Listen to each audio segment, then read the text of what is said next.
সন্ত্রাসীদের কালো হাত ঘুরিয়ে দাও, ঘুরিয়ে দাও এই রাজনের কালো হাত, মুসলিমের কালো হাত।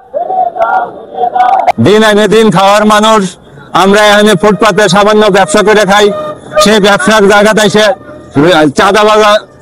চাঁদাবাজ রাজন এবং সেলিম এদের নেতৃত্বে অনেক লোকজন নিয়ে এসে আমাদের কাছে চাঁদা দাবি করে এবং আমাদের গাড়ির মাল সম্পূর্ণ রূপে নষ্ট করে দিয়ে আমাদেরকে মারধর করে এরা চাঁদা দাবি করে।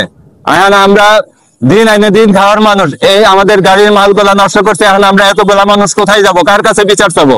আমরা আমাদেরকে মারধরও করছে, প্লাস আমাদের গাড়ির মাল নষ্ট করছে। এরপরে আমাদের বিরুদ্ধেই যায় আবার থানায় মামলা দিছে। তা আমরা থানায় মামলা কাউন্টার মামলা দিতে গেছি, আমাদের মামলা নেয় না।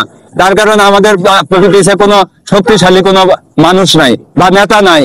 এই কারণে মনে করেন যে আমরা দিন আইনে দিন খাওয়া মানুষগুলা একদম মনে করেন যে পথে বসে যাওয়ার মতো উপায়। এই অবস্থায় আমরা কি করব, কোথায় যাব, কোনো দিশেকুল না পাই আমরা প্রশাসনের শরণাপন্ন হয়েও তাদের কোনো সহায়তা পাইনি।